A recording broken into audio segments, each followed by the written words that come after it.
Welcome. Probably should have said test, test, test. Welcome, class of 2030 at Pinkerton Academy. Welcome.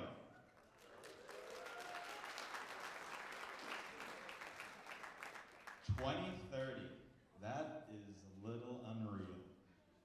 One of my own children at home, he is class of 2030, so it's kind of hitting weird for me too. Like, that is unbelievable, 2030. Just like yesterday, these kids were watching Paw Patrol, right? Or whatever they were watching at the time. This is unbelievable, unbelievable. How many families are sending their first child to high school? Raise their hand. All right, all right. Well, welcome. It's going to be new for everybody involved here. So, welcome to Pinkerton Academy. My name is Derek Lee. I'm the Dean of Academics here at Pinkerton. So my role is kind of, because we're not our own school district, so I kind of have some responsibilities of Assistant Superintendent of Curriculum and Instruction, a little bit of this, a little bit of that. That's kind of what I do. I run some of these orientation events as well for incoming 8th graders. You're going to hear from our Associate Head of School, Mr. Mike Perez. You're going to hear from Freshman Administrator, Mr. John Rich. You're also going to hear from all of the school counseling team in the Freshman Academy, and you're going to hear from the academic departments about the freshman course offerings and a little glimpse into the future. I'll talk about the overall scope of academics here at Pinkerton Academy and give you a little bit more information on levels and such, and what we have to offer here at Pinkerton. So this tonight is the first of 3 8th grade orientation events here at Pinkerton. We try to get you on campus as much as possible before the time comes in the fall. So the next night is course night, January 15th. And that is next Thursday, and that is a day where you come, it goes from 5:30 to 8 o'clock. You can come and go as you please. If you want to arrive at 6 and leave at 7. If you want to arrive at 6 and leave at 7, you're more than welcome to do that. You want to arrive right at 5:30 and leave at 6:30, that's fine. You want to stay from 5:30 and leave at 8, that's fine too. You can come and go as you please. It's in the Academy building, the Freshman Academy building, and it's where an opportunity for you to walk through the Freshman Academy building and ask teachers if you have any questions about levels and classes. They're the ones that are actually teaching it. Just to see some of the teachers, see the building, see where some of the classes are. It's a great way, it's an informal way for you to come on campus. So again, that is January 15th. Oh, and by the way, this is live streaming on YouTube, and we will post this recording. This recording will be on YouTube, Pinkerton's YouTube channel, after this event. So don't feel the need you need to take down a bunch of notes. You can go back and look at stuff if you would like as well. The next one is January 26th. That is a Monday where your students from our sending towns, we have 7 sending towns now that will send their kids to us. They will be bused from their schools. So it'll be normal pickup at your houses. If your child rides a bus to school, they'll go to their school. So if they go to Auburn Village, they'll go to Auburn Village. And then from Auburn Village, they will be bused here to Pinkerton Academy. And we will take them from about 9:15 till about 1:25 through our elective offerings. Fine Arts does a wonderful job showing off their program on this stage. Our junior ROTC program will show off their program. CTE will have their tour guides with their portable microphones talking about their several different CTE programs. They'll have lunch in the freshman cafeteria. They have to bring their own lunch, but we will provide some water and snacks that day. And then they actually go and they're bused back to their middle schools. Okay, so that is January 26th. So again, this is the first of 3 events in January for the 8th graders. The freshman school counseling team will talk about what is known as the pink sheets later. That is where the course recommendations are made, and it's the sheets where you sign off if you agree or disagree with the recommendations. Fast fast forward to April 1st, we will send course verifications. Course verifications basically means this is what you signed up for. It doesn't mean it's your schedule. It doesn't mean you have all the classes. It just says this is what you signed up for. And then you have until April 10th to just email any changes. And then we have dates that are TBA in August for Freshman Field Day. That'll be briefly talked about later by Mr. Rich. And then Parents Information Night, and I'll host that in this room. And I'll see you again in this room in August. So that's what's coming up for you.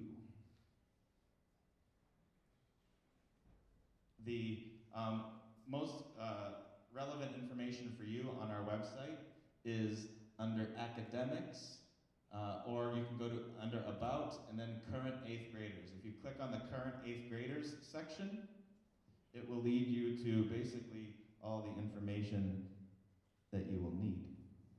And when you click on Current 8th Graders, it shows you can click and see the registration timeline. You can click on the course catalog. Our newest course catalog is available there. Our credit advancement program, which I will tell you about at the end of tonight, where you can sign up to get ahead in some credits, maybe some physical education credits. Our electives information day schedule, and so on. So there are many different resources for you on the current 8th graders portion of our website. Also, the presenters here will be hanging out in front of the stage when this presentation is done, so we're respectful of everybody's time and so everybody can get out of here before whatever is coming is coming. I don't think it's going to start until a little bit later, but we want to get everybody out of here in a reasonable time. So we will be up here at the end for any questions regarding your student if you have any. Okay? The course catalog is found in the current 8th graders portion of the website, and it's also found under Academics. We have two different versions of the course catalog. You can click on the PDF, and the PDF, the table of contents, if you click on a department or course, it'll actually bring you right to that page, so you're not scrolling endlessly. We also have a drop-down and filterable version of the course catalog that's more kind of like a spreadsheet, Google Data Studio style. So we have two different ways of looking at the courses. All right, a little bit of information about your new school. We have a board of trustees, not a school board. We have an enrollment of about 3,000 students, and we are accredited by NEASC just like your middle schools are. I always like to mention these year after year just so you can see what the seniors are thinking of doing when they graduate Pinkerton Academy. So the class of 2025, the group that just graduated in June, the #1 major that they are declaring so far is business. #2, their medical health care. And 3, biomedical physics, chemistry, and the sciences and engineering were tied. And then 4, the social sciences. So the medical and health care has moved up in the past couple of years. It was actually, I don't know if it was 1 or 2 last year, but there were more last year as well. So over the past, I'd say 5 or 6 years, it has moved up for seniors declaring that as a major. I would like to introduce our Associate Head of School, Mr. Mike Perez, and he will go over a few opportunities in student life. All right, welcome. Welcome to Pinkerton Academy.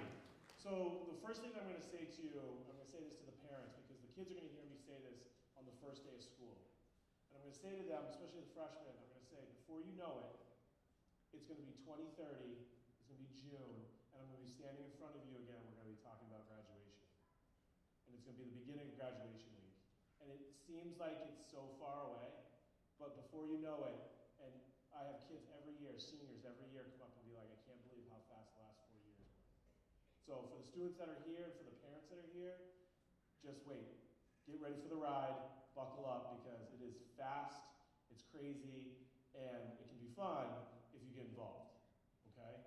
So that's the #1 thing I always say, get involved. But I'm going to tell you right now, 2030, June, it's probably the 12th or the 13th, I can't remember. Sadly, we've already scheduled it out, like we know what Friday it's going to be. But it's going to come fast, okay?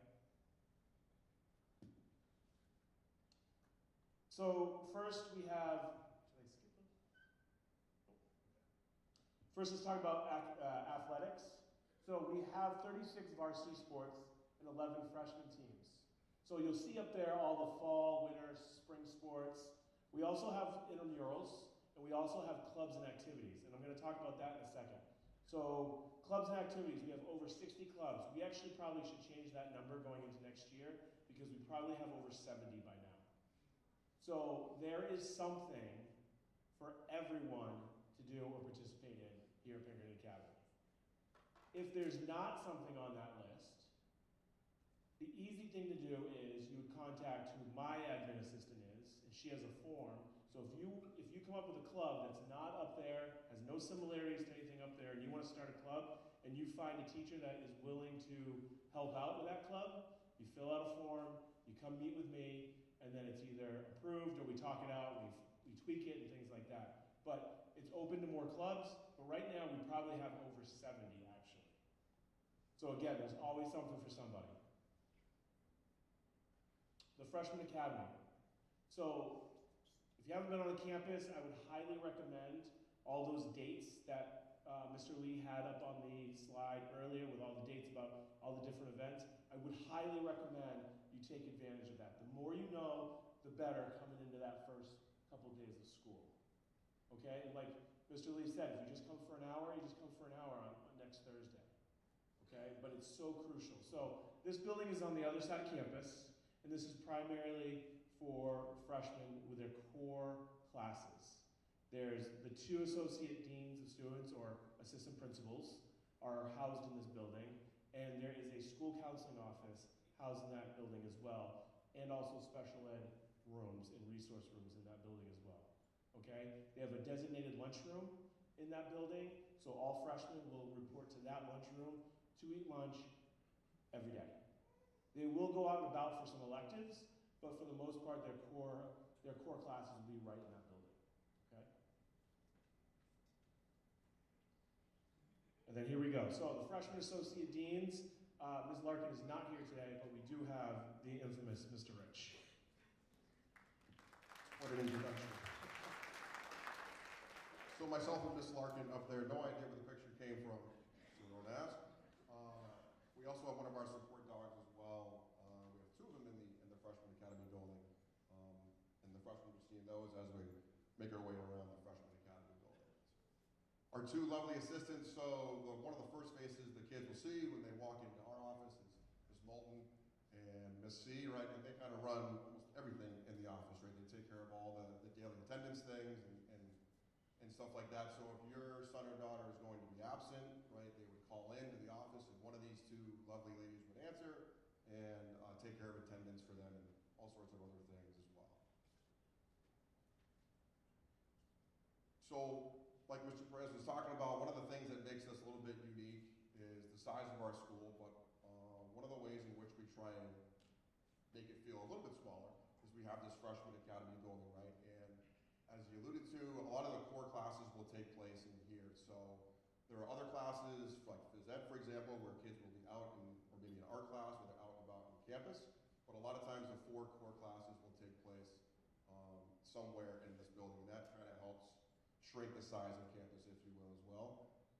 The IT is in here as well. We have a freshman caf where all of the freshmen eat together. So if you really want an experience, come and hang out with 200 freshmen all eating together in one cafeteria, right? And a lot of our academic support centers are located in here as well. Okay, and next up is freshman counseling.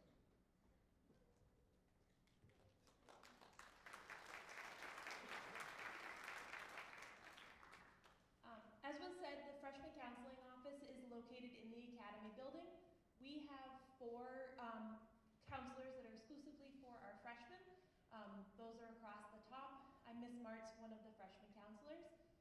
Down in that office, we also have a few specialists that work with students, as well as our assistant director of counseling, and Luna, one of our therapy dogs on campus.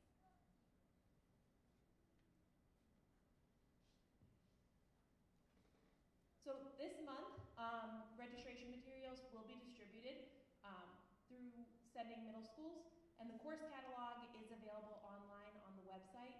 Students should choose their courses. Teachers will make recommendations for their core courses as far as leveling, and then students can select their electives that they may be interested in. It's important that you consult with their current teachers on plans regarding their core classes, as well as what electives might be a good option for the students. Please ensure that you list alternative courses as backup choices. There may be scheduling conflicts and some courses do fill up. So unfortunately, we're not always able to fill every elective request. So it is important that students pick backup choices to ensure that they get something that they'll like. Students must take a minimum, must have a minimum of 5 credits to be considered sophomore status, but we do recommend that students take 6 credits a year, which is typically standard. 7 is the max. 6 credits allows a student to have a study hall every day, while 7 credits allows them to have a study hall every other day for each semester. Students in the incoming freshman class do have to have 23 credits for graduation. You can attend course night on January 15th, next Thursday, for more information. And you will receive login information for Aspen through your email. Aspen is the system that is utilized for grades and attendance, and there's a lot of good information there. And I encourage you to get comfortable using it and explore it when you get your information. In February, students should be returning their course selection worksheets to their middle school. Pinkerton Academy counselors come out to every middle school and meet with students to review their pink sheets where they have listed course requests for next year, and we meet with them to enter those course selections starting the week of February 10th. We'll come out to each school at a different time. On April 1st, a course verification will be sent to families via email with information on what we have as far as course selection. If you would like to make any changes to that, you just reach out by email by April 10th to let us know, and we can make changes to course requests at that time. This is a copy of a high school plan for students to map out what classes they may take when. This is available on the Pinkerton Academy website and includes, it is pre-slotted with a lot of the typical classes that students take. This can be changed for your individual student if you go on and make a copy of it, but it maps out the required English, math, science, and social studies. For the graduating class of 2030, students need to take 4 credits of English. They need 3 credits of math for graduation, but they have to take a math or a math-related course every year. They need 3 credits of science, and they will need 4 credits of social studies. In addition to that, they need 1 credit of PE, a half credit of health, a half credit of art, a half credit of personal financial literacy, and then a half credit of a digital literacy course, and at least 6 electives. So like, as I said, this is available on the website to look at. The freshman counselors do work with students to review a 4-year plan and try to develop one, so students have an idea of what they want to take while they're at Pinkerton. Hi, I'm Kaylee Johnson. I'm one of the other freshman school counselors, and in August, all freshmen have the opportunity to come to campus and participate in Freshman Field Day. It is a wonderful opportunity to come and meet your fellow classmates from the other sending towns, as well as get your photo ID taken and receive your school schedule. And for parents and guardians, there is a lovely session on how to use Aspen, which again is a very important tool to help keep track of your students' grades and missing assignments.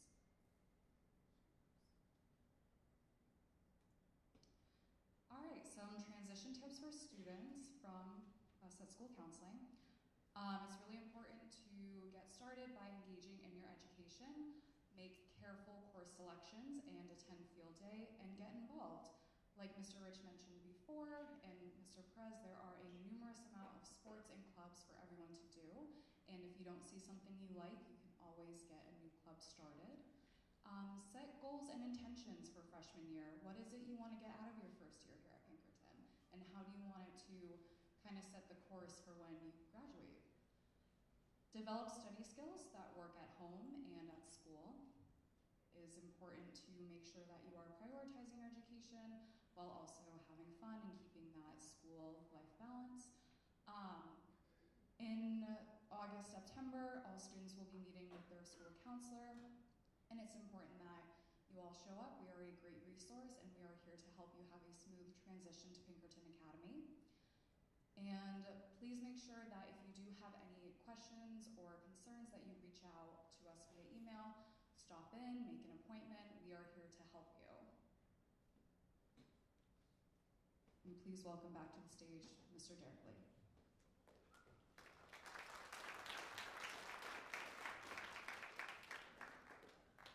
All right. Sorry, I always do that. Okay. I gotta learn how to do that. Okay. So before I introduce all the academic departments, I would like to go over some of the things you can look forward to as the years progress here at Pinkerton. So first thing, we have a lot of honor societies. We have a National Honor Society. We have a Technical National Honor Society, so that's like the CTE National Honor Society. We have a World Language Honor Society, Math Honor Society, Science Honor Society, Business Honor Society, English, and Social Studies Honor. We have a lot of honor societies. So those, if you have a passion, if your student has a passion for any one of these areas or multiple, they can apply to be part of these organizations, and if they meet the credentialing necessary, they can be part of these. They can't be part of these freshman year, but as they progress through the years, they can start applying when they get to be upperclassmen. The honors diploma might be something a student would strive for. Again, you kind of see, you kind of go through freshman year, and then as you go into sophomore year, if you're thinking of honors diploma, have this in mind. The honors diploma is for those students who graduate with at least a 90% cumulative GPA, have taken 4 advanced courses that span 3 disciplines or more. So an honors diploma is a well-rounded student. Maybe they have a passion for a particular area, but they're still well-rounded as well. So we have honors diplomas in aerospace science, the arts, CTE, English, math, PE, science, social studies, and world languages. And also we have your classic honor roll, high honor roll. High honor roll is a 90 or higher for the term, and our terms are semesters. We don't do quarters, we don't do trimesters, we just do semesters, okay? So 90 or higher in every class, that's high honors, 80 or higher in every class, that is regular honor roll. Also, not many honors courses available to freshmen because we want the students to get a solid footing freshman year and then decide whether do I go the honors or AP route. AP is actually called advanced placement. Predominantly, those are for juniors and seniors because those can sometimes yield college credit. Advanced placement is overseen by the College Board. And if students achieve a score of a certain score, depending upon which college you go to, they may receive either college credit for it, or they may be able to bypass an introductory college course and go to the next one. So, for example, the AP exams are graded on a 5-point scale. Your Keene States, your Plymouth States, your Southern New Hampshires, for most disciplines, they will accept a 3 or higher and count it as part of one of their introductory courses. Some of the more selective colleges may only say, we'll accept 4s and 5s only, we don't accept 3s. Harvard will say we don't accept any AP scores. But the Ivy Leagues and those will like to see it on the transcript because they want to know you're taking a rigorous schedule.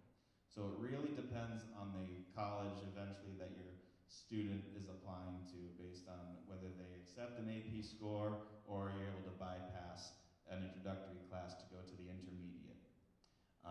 But again, those are AP courses are juniors and seniors. It's nothing you immediately have to consider.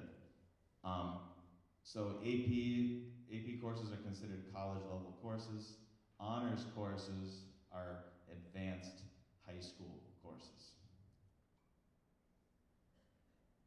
And the only honors courses that freshmen have the ability to either get recommended for or test into is the Honors Algebra 2 and Honors Biology.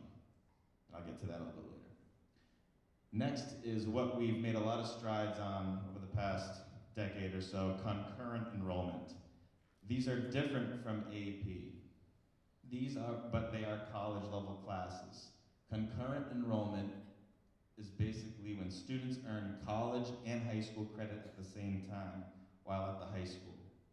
So we may have a course that we partner with Southern New Hampshire on, and our teacher meets the credentials of a Southern New Hampshire faculty member for that discipline. If they earn a B in that course, that means they get a B on the Southern New Hampshire transcript and they get a B on the Pinkerton transcript. That we offer over 50 college classes like this. We partner with Southern New Hampshire, Manchester Community College. We partner with the whole community college system of New Hampshire, essentially. But Southern New Hampshire is also a big partner as well. So again, those are also sometimes, and again, you don't have to go to Southern New Hampshire if you're taking concurrent credit classes. It's just that, like, if you apply to a college, like a Keene State, and then you've taken a concurrent class, Keene State gets to decide whether they're going to count it or not at their institution. But at least it yields a college transcript. So a lot of the colleges do really award credit, even though you took it with Southern New Hampshire or Manchester Community College. But again, these courses are taken at Pinkerton. You don't have to go to Southern New Hampshire to take them. You don't have to go to Manchester Community College to take them. All right. And in the course catalog, all of our courses like this have this symbol, the concurrent credit symbol next to it. And again, those are predominantly sophomore through senior year courses. So again, I'm kind of looking at the future a little bit here. Grades, we're kind of a hybrid model. We're traditional. We have to have students demonstrate competency, but we give traditional grades. So we actually don't give letter grades. So we probably shouldn't even put A, B, C, D, F there. Basically, we give a numeric grade on the transcript. If you get an 87, an 87 appears on the transcript, not a B, not a B plus, an 87. 65 is passing, so anything below 65 is not passing. We have competencies. So at Pinkerton, not only in all high schools, not only do you have to pass the course with a 65 or higher, you have to pass each competency category with a 65 or higher. So for example, in English, the competencies are reading, research, speaking and listening, and writing. So not only does your ending average have to be above a 65, but your categories need to be above a 65 as well. So as a student, you might get an assignment that's a reading assignment. That goes in the reading category. Back when we went to school, right, our categories were homework, tests, and quizzes, right? So it's not homework, tests, and quizzes, it's competencies. So it's a way to organize the assignments and what competency that those assignments hit, okay? Next, we talked, our school counseling team talked about Aspen. Aspen is, I believe most of the schools here use Power School for their grades. Aspen is kind of like our Power School. You can see the grades on there. Students can monitor their own grades. I think that's a difference between high school and middle school. Students can see how they're doing in real time all the time. And obviously parents can too. And Google Classroom obviously is used very widely as well. All right, next, how are levels decided? I would say there's not one thing that determines the level a student should take. There are multiple factors. The most important one is the 8th grade teacher's recommendation. They know your students. They know your student's work ethic. They know your student and how much they love the subject. They know how your student does on their tests as well. The student's middle school grades. Standardized test scores can help. It's not like a huge factor, but it can help. So, for example, on the SAS, if they score a 4 in math,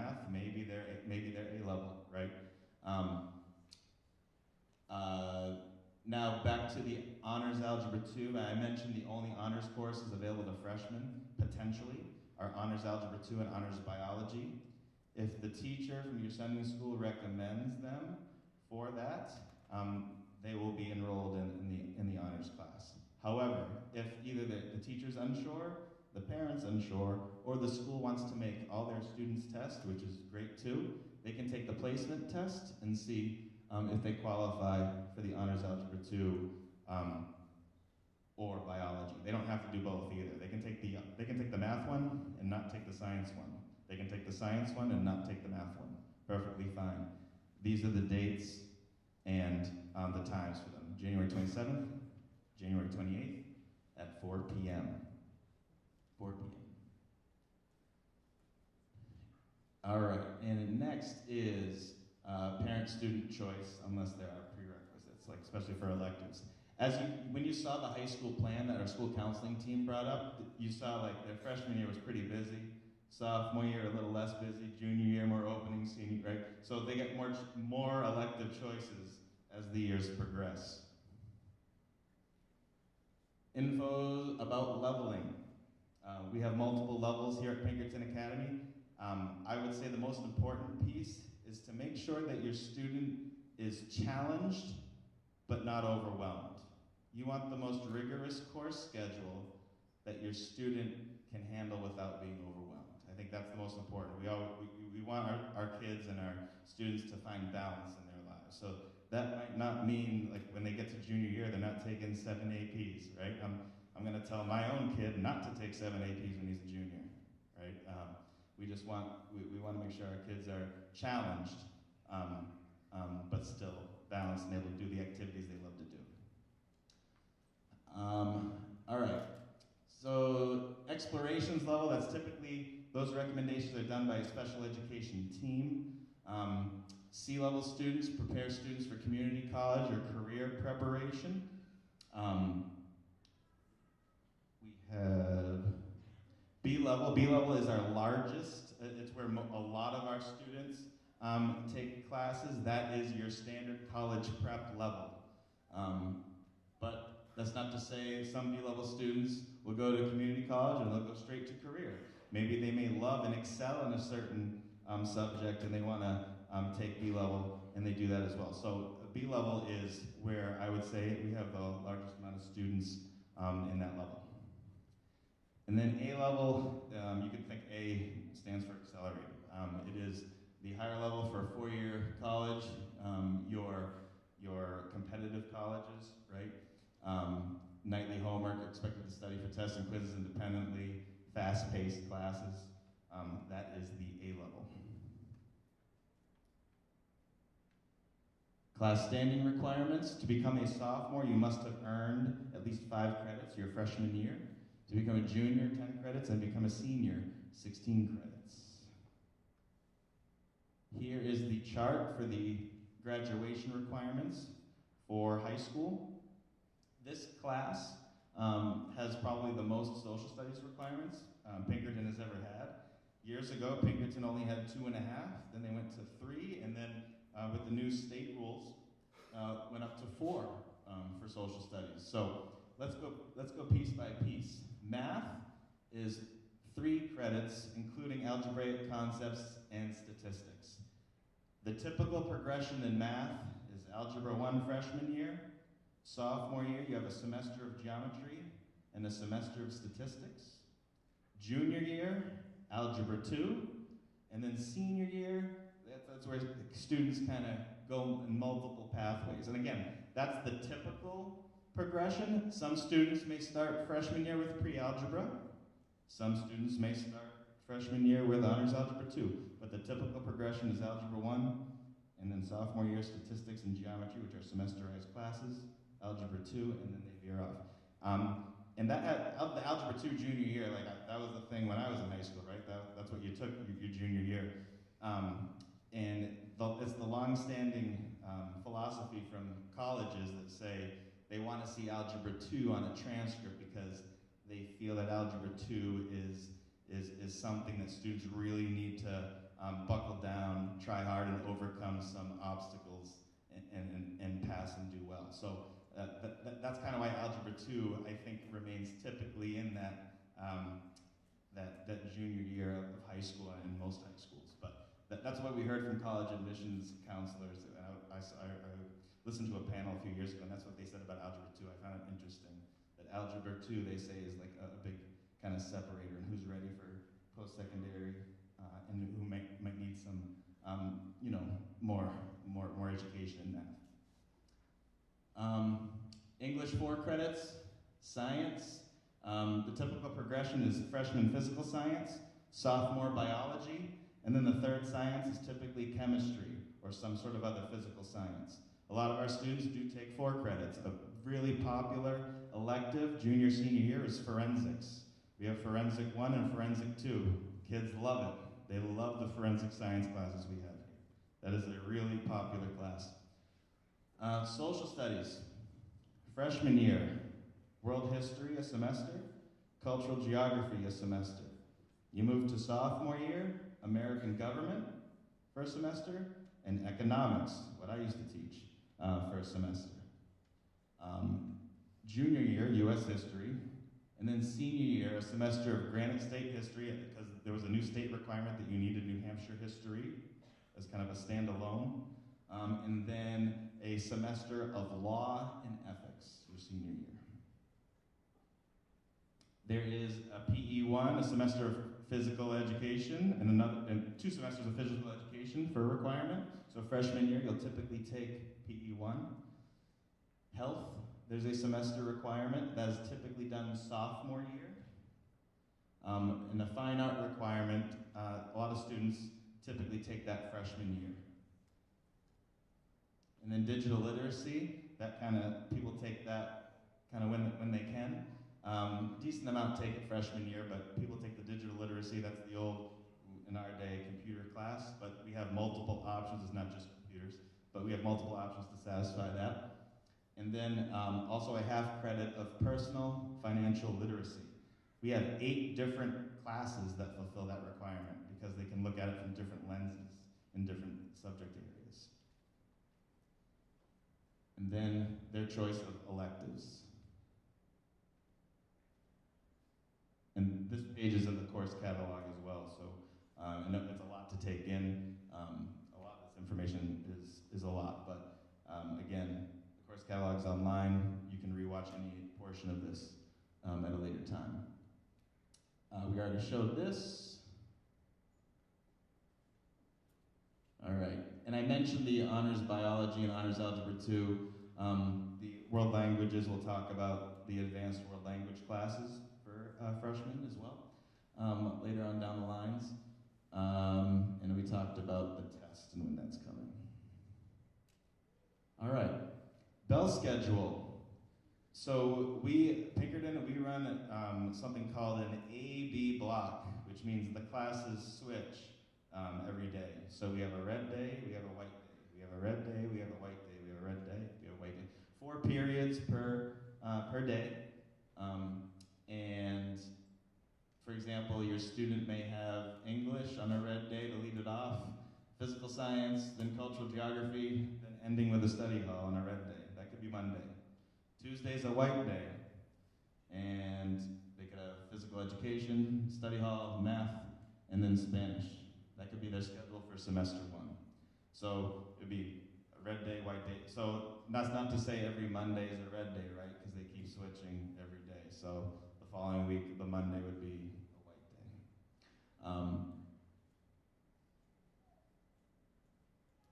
All right. So semester 1, each semester though, this allows students, right, to sign up for 6 or 7 classes.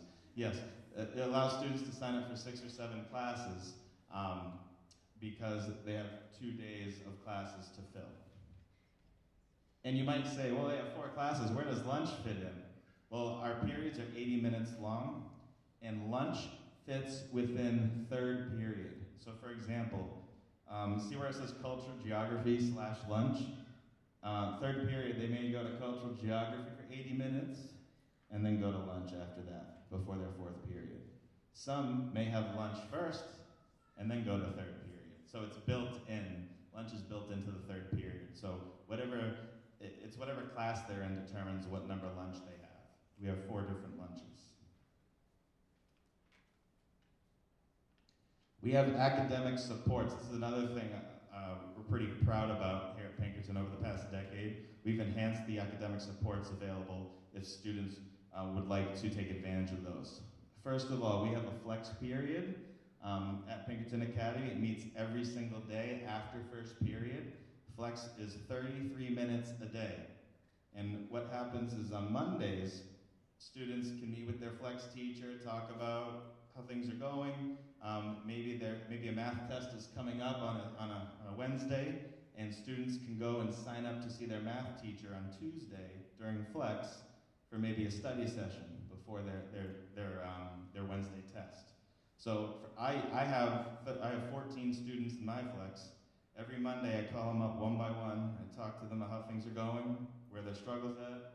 Some people are straight A's. I'm like, okay. I talk about how things are going in general, right, for them. But I may say, ooh, your grade's low in this area. Have you talked to Mrs. So-and-so about coming to flex? And they say, yes, I'm going to go sign up to see them on Wednesday. So we're teaching the kids how to kind of advocate for themselves and ask for help when they need it. We know with freshmen, it's going to be a learning curve, but we hope, as they progress towards the end of freshman year and into sophomore year, they're self-sufficient. Like now, at this point, I have sophomores. They schedule themselves. I talk to them, and then they go back to their seat and they schedule themselves. I don't have to schedule for them. Maybe the first month, freshman year, I would help them schedule it if they were having a hard time. We have a flexible scheduling software where they can say, I'm going to go see Mrs. So-and-so during this day. But after a short amount of time, they are pretty self-sufficient. So we want to make sure they have those skills to advocate for themselves going forward and get the help they need during the school day. In years prior, students would either have to come before school or stay after school to get extra help, and we wanted to build it into the day. My flex students, I also stay with them all 4 years of high school. So we're kind of that, trusted adult that they have in the building for those 4 years if they have any questions. And if I don't know the answer, I can ask school counseling. I can ask Ms. Haskins in CTE. So it's kind of their go-to person for all 4 years. I've already had one group graduate. It's really sad when one group leaves you, but it's really satisfying when you see them at senior banquet. There's 5 of them sitting together at senior banquet, right? And they didn't really know each other before they became a flex group because the groupings are kind of randomized when they come in as freshmen. So it's pretty neat. Next is the Math Center. Math Center is open every single period of the day. So if a student has a study hall and they need math help, they can sign out and go to the Math Center for that math help anytime during their study hall. We have a Humanities Center if they need writing help or help in social studies. There's either an English or a social studies teacher that is manning the Humanities Center. With the Math Center, there's a certified math teacher that's overseeing the Math Center as well, with also a lot of the times 2 math teachers in there because the Math Center is the busiest. Science Center, there's a certified science teacher helping out, and that's open every period of the day as well. Directed study. So directed study is for those students who have trouble planning, prioritizing, organizing. This is separate from special education. It could be a special education student, it could be a regular education student. It doesn't matter. Whoever needs help with planning, prioritizing, turning things in on time, school counselors can refer students to be part of this program to help them do that and gradually get them out of directed study so they can do it on their own. Chalk Talk. Chalk Talk is a place where if students sustain a concussion, it doesn't have to be in school, it doesn't have to be in sports, it could have been sustained at home. It's a return to learn program. In sports, you've heard of return to play, right? When an athlete gets a concussion, they have a slow return to play. Well, we have a return to learn program. We have a lot of students. We have 3,000 students. So we have a room dedicated to students who may have had a concussion and need a slow return to learn. Maybe one day they go to one class, and then 2 days later, then they add a second class, but they go to the Chalk Talk room for the rest of the day. Low lighting, it's all done. We've formed that program with the help of some some medical experts too, to make sure that that worked well. Next is Bright Paths. Bright Paths is also a program for the students coming back from some sort of long-term hospitalization, another return to learn. So these are all the academic supports we have here at Pinkerton. Transition tips from students from Pinkerton, from actual students at Pinkerton. Be yourself, make your best friends. You make your best friends when you be just who you are. Take classes that interest you, not the ones everyone else is taking. Join clubs or organizations to meet people that will help make the school feel smaller and create a family-like environment. You find your people here. Sure, it's a big campus, but you belong to the Pinkerton Players. You belong to Junior ROTC. We have so many different sports teams. We have so many different organizations. You find your little mini family inside of Pinkerton, and it is so true when people find their passions and the people that share those same interests. Make use of your resources. The Writing Center, it used to be called the Writing Center, now it's the Humanities Center because it's social studies and English combined. Extra help, directed study, they all make a big difference. If you're having trouble understanding or completing something, don't be afraid to ask your teachers and counselors for help. You're not alone in the school, and there's so many outlets for support. Managing your work. The Pinkerton student said, plan your week both in and outside of school. I think establishing a routine is the best, right? If your kid's in this crowd and you have a lot of activities after school, establish a routine. Parents help facilitate that routine. I know for my own kids, right? They come home, they decompress, do whatever for a little bit, have a snack, then they do their homework, and then it's activity. Whatever that activity is, that day they go. So it's that routine that is consistent as can be. I know schedules can be crazy, but as consistent as you can be. Limit screen time and do work first, right? So eliminate the distraction, put the cell phone in actually a separate room or a separate floor if you're doing work, so that you're not constantly checking and it's not in your pocket buzzing and you want to go to it. Put it in a separate floor or a separate room, and really remove the distraction. Leave Friday and Saturday for you and get ready for the week with schoolwork sometime on Sunday. I thought that was pretty good advice from Pinkerton students. They're like, Friday and Saturday, those are mine. Sunday, I'll get back to it. And I kind of take that philosophy with my own job. Sunday, I try to check my email and reduce the inbox a little bit. Use time during school and studies and flex to get your work done. Don't waste time during study hall when you could be getting work done, and when you get home, you have more free time. So those are just the pieces of advice from Pinkerton students to other Pinkerton students, or future ones. All right, now I'm going to be calling the academic departments up. First, we will go with the English department, Miss Emily Carr.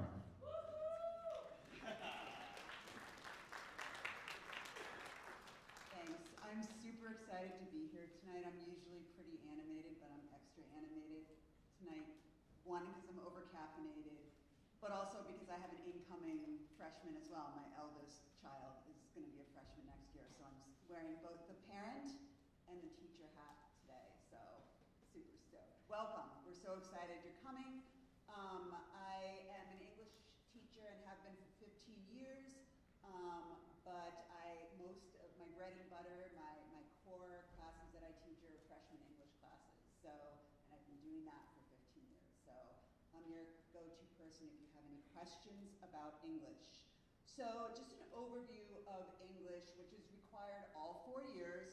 The program as a 4-year program is designed to support students in the following goals: writing effectively in various forms, specifically narrative, informative, and argumentative writing, to improve student grammar skills and their usage skills in both English and other languages, to develop argumentation and speaking and listening with understanding and empathy. We promote and support a lot of collaboration, students working with each other in groups that they know and groups that they don't know, so that they can break through some of that awkward discomfort and get more confident with their speaking and active listening skills. We support students in reading independently We have an independent choice reading program for 30 minutes a week. Students are allowed to read their choice of literature in the hope that we will promote a lifelong love of reading, not just reading for school. We hope that we work with students to support them in understanding and appreciating a variety of literary and informational texts, articles, that pair with our exploration of literature. And we have a solid, especially at the grade 9 level, solid, consistent vocab program as well, still building up their vocabulary. So that's an overview of all English courses. For freshman English specifically, it is 2 semester courses. It feels like a year-long course.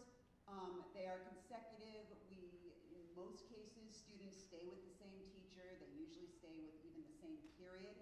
So it feels like a year-long course, but it's actually 2 semester courses, technically. So when you fill out that schedule and you register for courses, you'll be registering for English semester 1 and English 9 semester 2 as well. English classes are offered at the A, B, C, and exploration level. I've taught 3 of those 4, so if you have any questions at the end, feel free to come ask me. Our units are designed to integrate language arts, so reading and writing development, with literature, and we sort of use these, what we call enduring understandings. I also call them big picture, themes, big ideas, to sort of allow us to make connections between the pieces of literature that we read and the writing assignments that we do and the conversations we have. Our semester 1 big idea is with power comes responsibility, and we use that, and we just kind of weave that through the work that we do. And it allows us to make connections and kind of tie it all together. And then our semester 2 big idea is choices have consequences. That's a great one for freshmen. Got a lot to talk about with that. But that's just sort of like an anchor that allows us to that allows us to tie together all the work that we're doing. And when you're able to make those connections and tie together, that's when the learning sticks. Freshman English is an emphasis more than the other years on basic language skills, grammar, and vocabulary, along with our reading of literature and writing.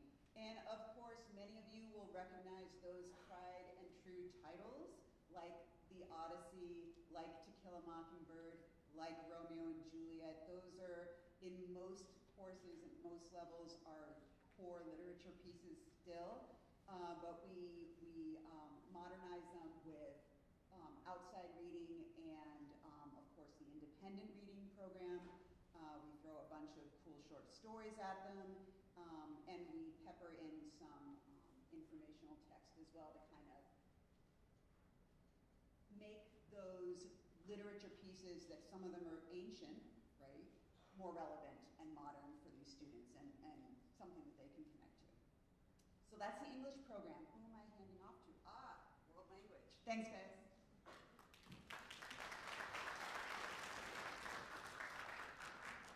Hello, my name is Lindsay Mitchell. I am the World Language Lead Teacher. In addition, I am the World Language Honor Society Advisor. So pretty much the really great thing about Pinkerton is we have a great amount of languages for you to take. We have ASL, we have French, we have German, we have Latin, and we have Spanish. So our goal in our department is to help students develop the skills so that you can understand the language being used around you in both auditory and written form, and to hopefully engage in the target language.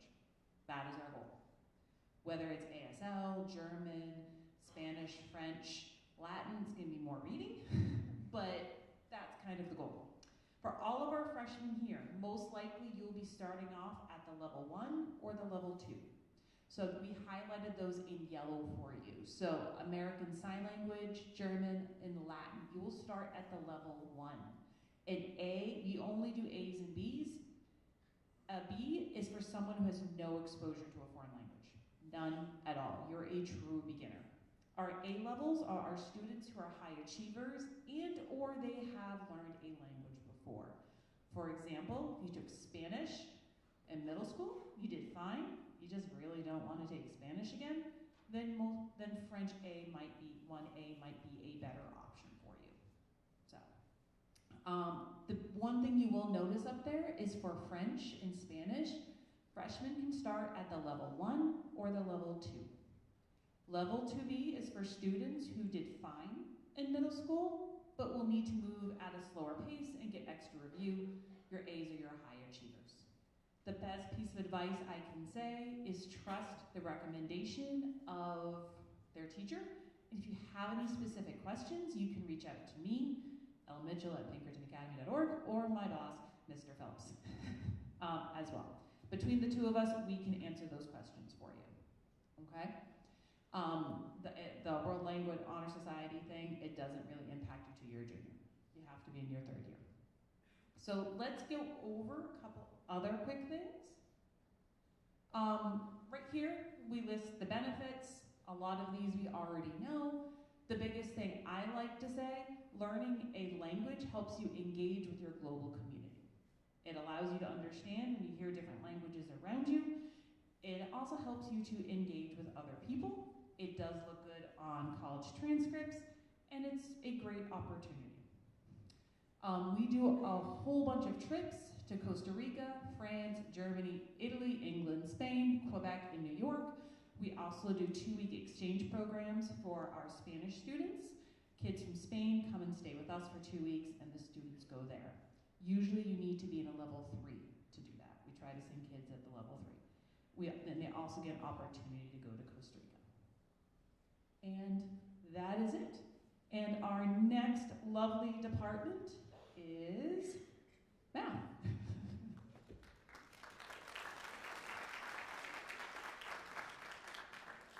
Welcome everybody. I'm Rebecca Hanna and this is Carissa Masqua. We've both been at Pinkerton over 8 years. We've been teaching together for more than 8 years. We've taught in other high schools together too. It's great to see you all here today. I can remember sitting out there. I had 3 of my own students all come through Pinkerton. They were all successful. They all worked at different levels and really enjoyed it and got really involved. So I can only say what you've been hearing over and over again is to get involved. And you'll make some new friends, you'll have lifelong learning. But we're here to talk about math. They've already mentioned a lot of our choices. We have our big panel up here of pathways to make it through Pinkerton in the math. And I know our biggest question always is, you know, what course am I going to be signed up for? Believe what everybody's saying. Believe your math teachers at your middle school. They know your abilities. And make sure if they say level B, stick with level B. If they say A, stick with A. They really do know your skills, and that's really important. You're required, again, they said earlier, 3 math credits, of which a half credit has to be in stats or data analysis. That's one of our newer requirements from the state, and that will be happening during your sophomore year.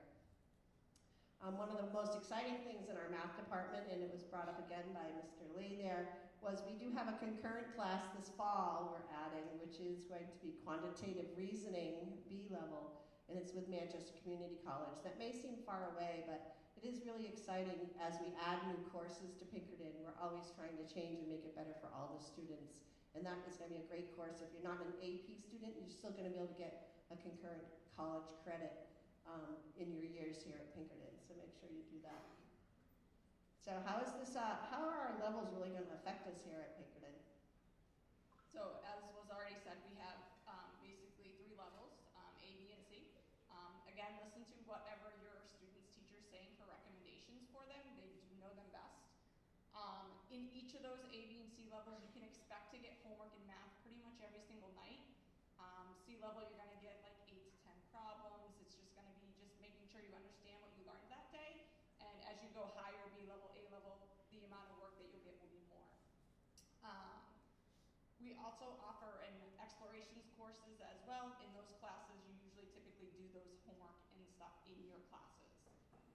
This year, we actually offered for freshmen through teacher recommendations. Anyone that's going to be going into Algebra 1C, you could also be recommended to be in what is called Algebra Skills class. It's a new class that we have this year. I'm one of the teachers of it.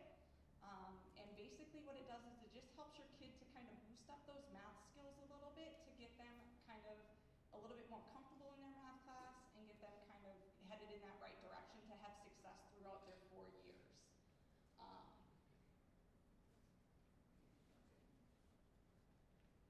we already mentioned again about the Algebra Honors, Algebra 2 class. Again, please put it on your calendar if you are not recommended and you think you should be recommended for the Algebra 2 Honors class here your freshman year, to come on January 27th or the 28th at 4 p.m. to take the placement test. Ms. Walker, our Associate Dean of Mathematics, can also help answer other questions on that, but please don't miss that date if that's something that you feel you strongly about and you weren't recommended for it. They already mentioned, but what are some of our supports here for the math kids? So one of the best supports we have here is our math center, and one of the cool things is all those centers that they talked about are actually housed right in the academy building, so you guys don't even have to leave the building to go to it. You can go during your study hall time, and then it's also open during flex. So if your math teacher, which is one of the highly sought after people to go to during flex, if they're not open, you can actually sign up to go to the math center during flex too. It's also offered before and after school every day typically, with the exception of Wednesdays after school, but before and after school, I think it's one of the only centers that actually is open before and after. And then the other one is that flex block. Use that, utilize that. You get like 30 minutes every day. If you're struggling, you get a test coming up, go see your teacher. They're going to be your best support because they're the ones that have shown you what you're going to be doing in the class and what you should be expecting. And then what extracurriculars do we have here? The math department has a growing math team that meets. You can start your freshman year. You don't have to be in the highest level of classes to be part of it. You can join it if you just like to do math. They meet during the week after school, and then they do meets. They are currently actually attending meets at other schools, so you get to go see other schools and do these math meets with other math people that love doing math, and it's really fun. So it's really starting to build up. Our other thing is the Math Honor Society, as was mentioned earlier. That can start your sophomore year. And what are the requirements for that? So in your sophomore year, you have to apply to be in Math Honor Society from sophomore year through every year. You have to have an 90 average in your math class and then an 80 overall average for your school year to get into that. And they help out actually throughout the school. You can get involved with that and do peer tutoring. So if you want to work with another student, so when you're a junior and senior usually is when they do that, and they can peer tutor freshmen and get some community service hours. It's a great thing to put on your college transcript. But also they also help out in the math center. So the math center always has 2 math teachers in it, but then we also have Honor Society students that come in because we have a lot of kids that come to the math center. So to help us help the teachers that are there, we also have some students come in that are in our higher levels to kind of give support to some kids, and seeing it in a different light sometimes is helpful.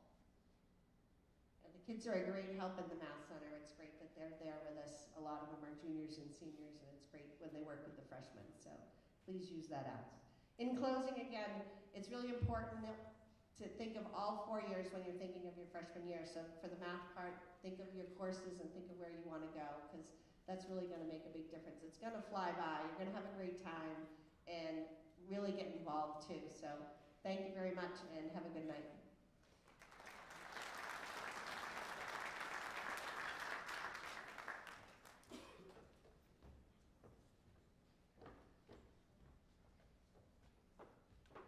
Hello.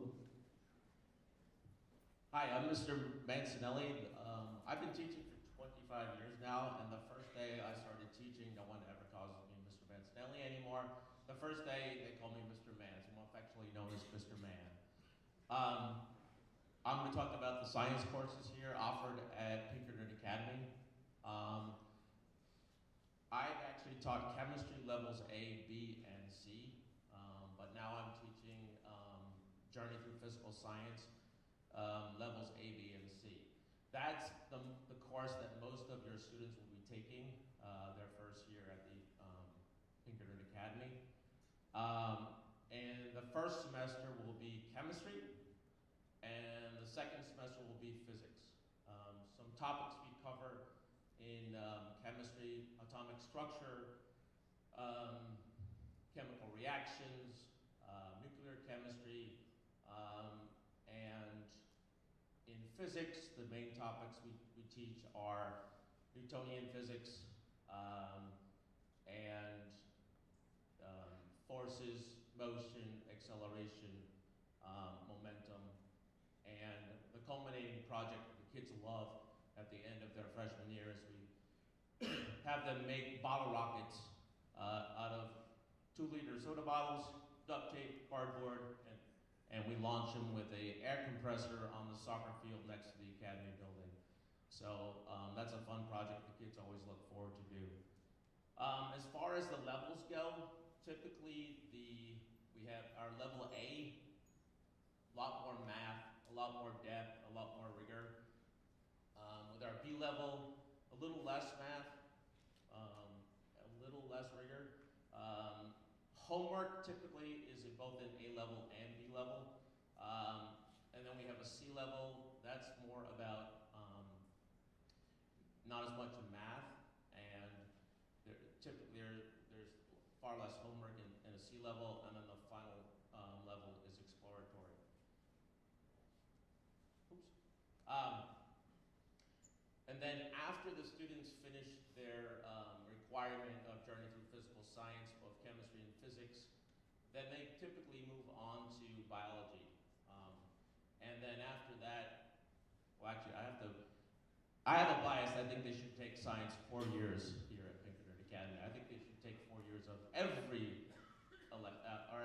course. They should take 4 years of math, 4 years of science, 4 years of English, 4 years of a foreign language. I always say that, I always tell my students, make yourself a good resume, because your college application is like your job resume. You want to put your best foot forward when you actually apply to a college. The other course that freshmen can take is biology. If they start with biology, that opens up a lot more doors for them, because they can take chemistry sophomore year, and then they could take some of the higher level physics and chemistry or AP courses. So that's another option for freshmen, is to start in biology. And I guess that's it for science.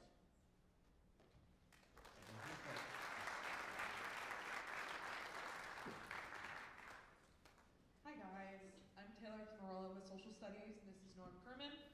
Both of us are located in the Freshman Academy. I'm going to make this pretty quick, just because Mr. Lee kind of did go through it already. So this is going to be the 4 years for the class of 2030. This has changed, so if you have any students that currently go here, this is not going to be the same schedule as what they have. So as freshmen, students will come in and they will be taking culture geography for 1 semester and world history for another. For their sophomore year, they would be taking economics and American government. Junior year is where they take U.S. history for a full year, and if they would like to, this is where you can have an elective come in. So we have options on the right side of the board, and those are going to be things like if you want to take psychology or sociology, consumer economics, sports history, all of those options are coming in. This is also where you have your APs as well. For your senior year, this is going to be law and ethics and Granite State history. So that's generally pretty much the kind of consistent flow of courses over the course of your 4 years here at Pinkerton. On the next slide, we do have some information about the 2 required courses that students are going to be taking as freshmen. Those 2 courses are world history and also cultural geography. In both of these courses, we do offer A, B, and C, as well as an explorations level, so we offer a wide range of levels. Just very briefly, the world history course that we offer is again a 1-semester course. It is a survey-style course, which means that we cover a wide range of history and a wide range of topics in a relatively short amount of time. So content does move through pretty quickly, as you can see kind of just by the course overview that's listed on the screen. We cover a wide range of topics, so we don't spend too much time going into any sort of real kind of nitty-gritty detail, but we do spend time talking about a wide range of topics over the course of the history of the world in the last, I would say, roughly 8,000 years or so. So we cover a wide range of time. Cultural geography is a course that has a little bit more of a modern, kind of contemporary focus. That's thematic in nature, where we go through and look at various themes all throughout the world. We start to bring in more contemporary and modern things going on in the world over the last more so 250, give or take, years. We talk about things like culture in various places all around the world. It's very similar to Studies style of course. That's a course that we had previously and has now come back on a revamped format. And we're really excited to bring that course back as a course that's going to be offered to freshmen. I think that's really it for social studies. We'll be up here if you have any questions about anything particularly at the end. Thank you so much for coming, and we'll turn it over to CTE.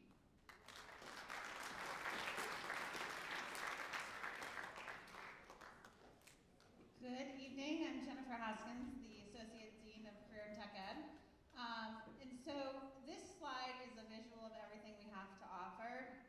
And there is things available to freshmen, but the biggest message I can send is your core classes are going to be so important your freshman and sophomore year, because if you're retaking classes, the chances of fitting in some of these courses dwindle every class you have to retake.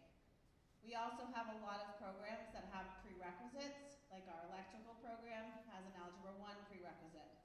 We recognize that students struggle in math sometimes, and so we do have 2 math teachers that push in to 7 of our programs right now to help students get through those programs and the level of math that's required. We also have an English teacher that works with us to help with the literacy and breaking down some of the contextual writing that we have in the manuals and things like that. These are classes that are available to freshmen. They're exploration classes, not like the level exploration. We call them career discovery to make them a little bit different. But essentially, if a kid is not sure what they want to do, take as many of these as you can fit in. They're half-year classes. They give you a little taste of what that career pathway might look like. As was mentioned when school counseling was up, if you don't request some of these, the chances of you being able to add them come September are very slim. So if there's something you might be interested in, put in that course request, and if you don't get it, it's okay. You can take it as a sophomore, a junior, or a senior. Or you can not take any of them at all. That's always an option. So we break up everything by career pathways. If you have questions, I can certainly answer them at the end, or you can reach out to me if you have questions. These are some of the organizations that have been mentioned already tonight. We have what are called career and technical student organizations.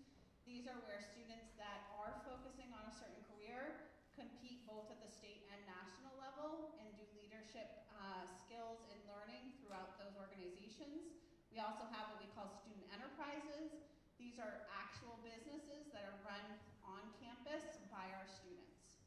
The teacher is the facilitator or the advisor of those businesses, and they're during the school day. The last column are some industry credentials that our students can earn while they are in our programs. One of the most common ones that people know about is the OSHA 10. You're going into any field that has to do with construction, automotive, environmental, OSHA 10. We have EMT, LNA. We did just onboard a new program this fall, which is an LNA program at night. Does not have the biology prerequisite. We have 7 students that will be sitting for their LNA exam next week. And so they will be graduating with their LNA as well without necessarily going through one of the programs. So there are other options. I think there's just one more. And then summer camps, another way to test out a career pathway if you're interested in or you just want to have fun. Over the summer, this is just 1 week, 4 days generally, half days. These are the areas that we have our summer camp in. The kids come around 8 o'clock, leave around noon, and they will spend all day doing whatever it is that they choose to immerse themselves in for that week. That will open on February 1st for registration. This slide is in the course catalog. We've kind of all talked about it before, but it is a nice graphic. The top part talks about the digital literacy requirement, and as you can see here, there's not just CTE courses, there's fine arts courses in here as well. And then the bottom portion is that personal financial literacy requirement that Mr. Lee had spoken about earlier, and those are the courses across multiple departments that meet that requirement. Jay Rotzing.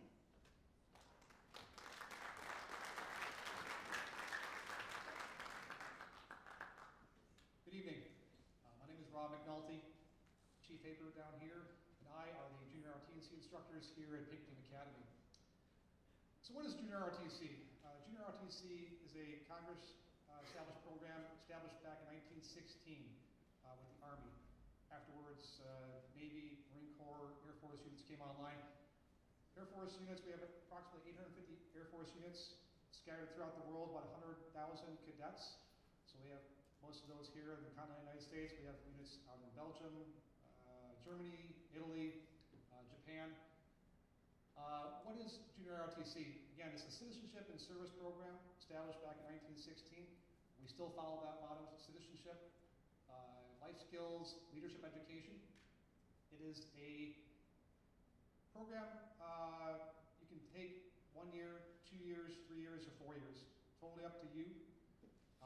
There are certain benefits to staying with the program. A couple of those benefits are here on the screen. So if you take the program for 2 years, Mr. Lee talked about having a PE requirement and a financial literacy requirement.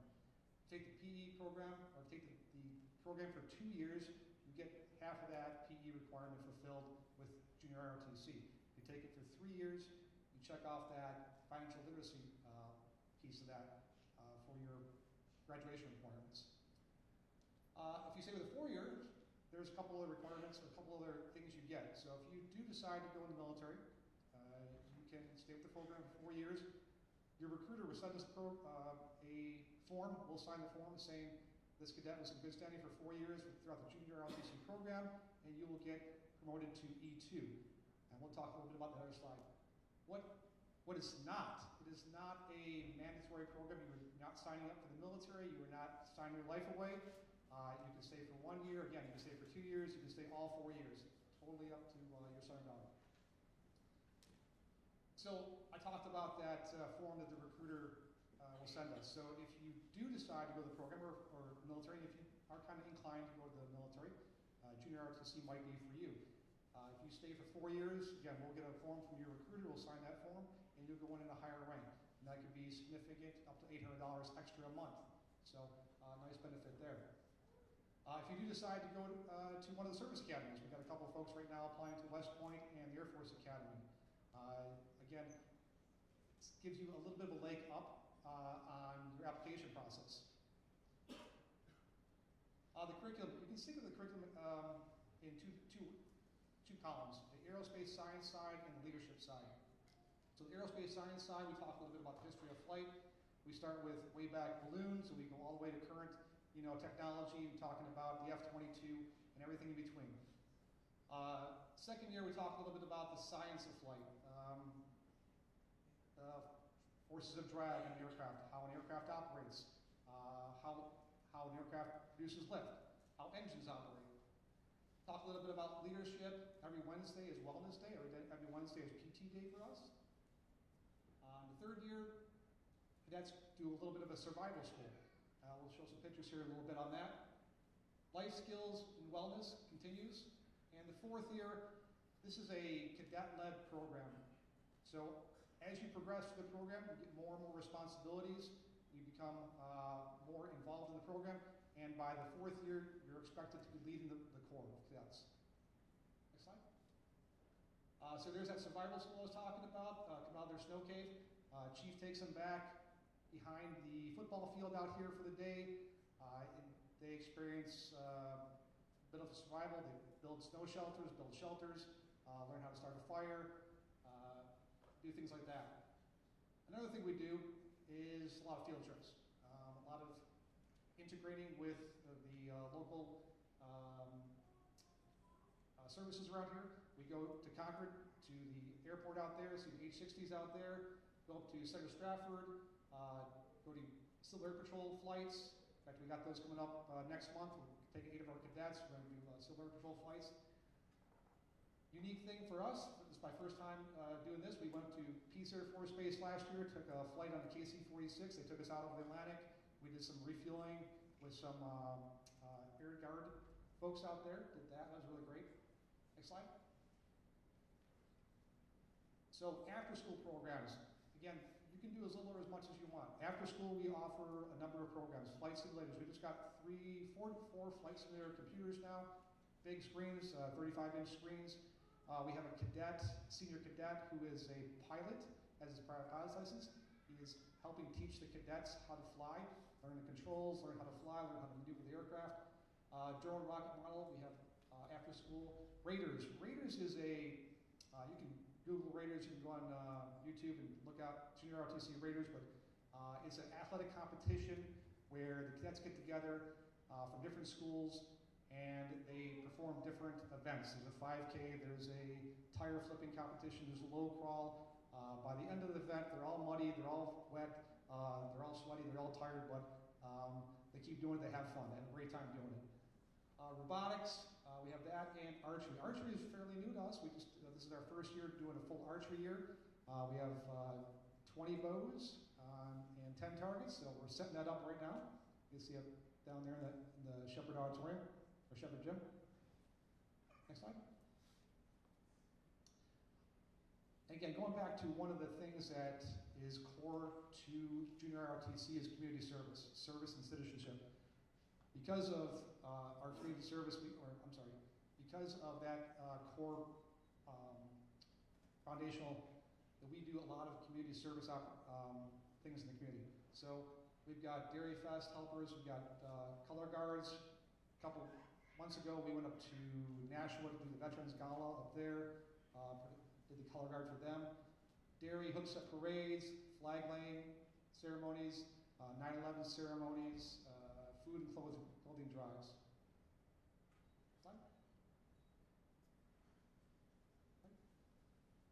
One of the things that also is unique to Junior ROTC, a couple of the events that we have, we take the cadets out doing paintball. You'll see middle side, military ball. We go out to the 5 Junior ROTC units in New Hampshire, each host a military ball every year. A couple of fun things we do, Halloween, holiday parties, and again, Center Stratford. Center Stratford, we take the juniors up there, 3 days, 3 nights, spend overnight over there, and do a leadership school. So some unique opportunities that Junior ROTC offers. Chief and I will be here after the brief. If you'd like to ask us any questions, we'll stick around and talk to you guys. Thank you.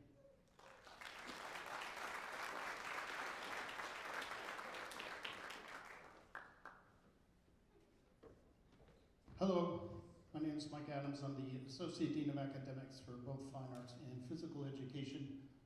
Tonight I'm here to talk about your options for your Fine Arts credit. As was mentioned, there's a half credit requirement for graduation for Fine Arts.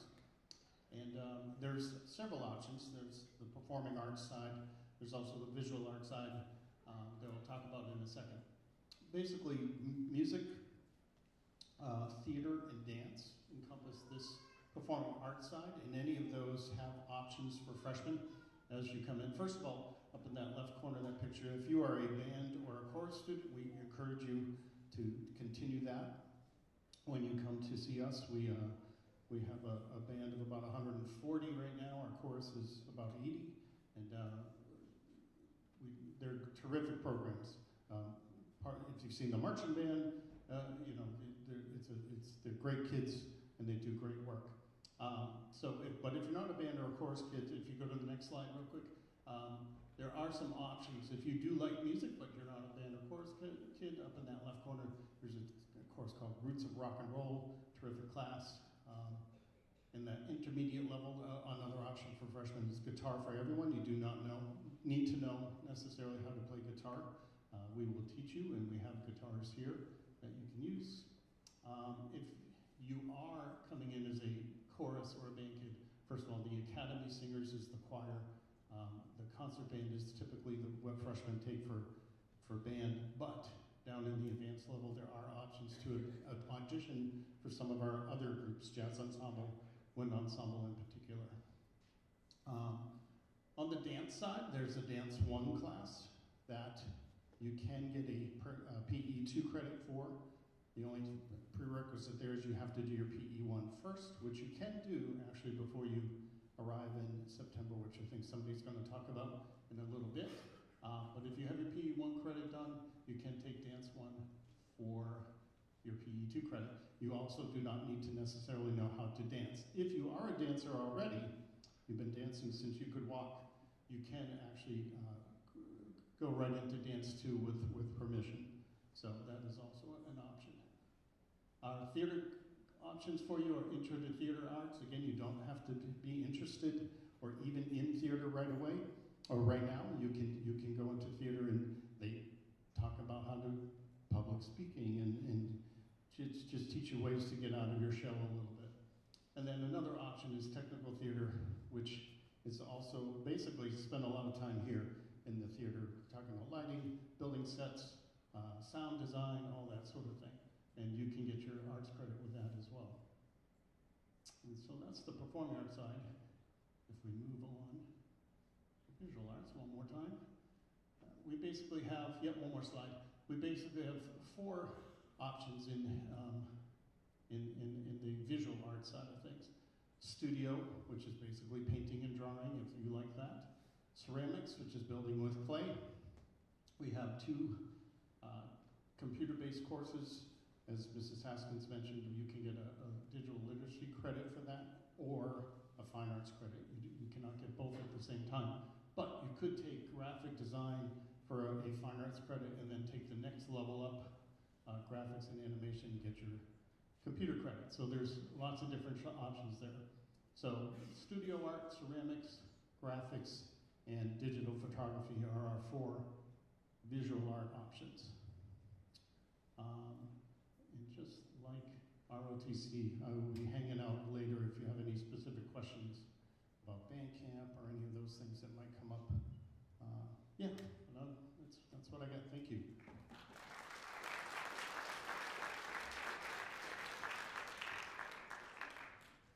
All right, our Director of Alternative Learning is actually with the basketball team in Bedford right now. Hopefully they're doing all right. Bedford's a really good team. So he asked me to speak on his behalf. Registration is actually open now. If you go to our summer programs portion of our website, you can sign your child up to take some credit advancement classes. Right now, the only thing being offered for credit advancement is physical education. So if you want your student to already get the PE credit underneath their belt during the summer and leave an opening in the freshman year, you can sign your child up. I'll show you the dates here. Monday, June 29th through Thursday, July 30th. There are the 2 time frames and no Friday classes. So you go to the beach. So again, it's available. If you search for summer programs on the Pinkerton website, you'll find the credit advancement classes. Again, this presentation will be posted even without the video on the current 8th graders portion of the website, so you can go back if you need to contact anybody. The email addresses to our Pinkerton staff will be in that link as well. 2 things to keep in mind before we leave here today is when you're advising your child on levels, maybe your child is really strong in the math and sciences, right? Maybe they want A levels for that, but as far as reading and writing, they're not as passionate about it, maybe B level for social studies and English, right? So you don't have to be the same level for every single course here at Pinkerton. And it could change year by year. Maybe you were really, really strong freshman year in a B level and you want to move up to A level sophomore year. I've had a few of my own flex students do that in science. They started B level and now sophomore year they're in A level. So be thinking about that sort of thing too. You're not locked in once you choose a level, okay? And then also we'll be delivering those pink course selection sheets, recommendation sheets that your middle school teachers will be filling out, which will then go to you eventually sometime later this month. We'll be delivering those to the middle schools probably sometime this week. So the middle schools don't even have them yet, but they're being delivered sometime this week. So that's probably why you might haven't seen them yet. And we'll be hanging out in front for any questions you may have. Safe travels back. Welcome, class of 2030. Have a good night.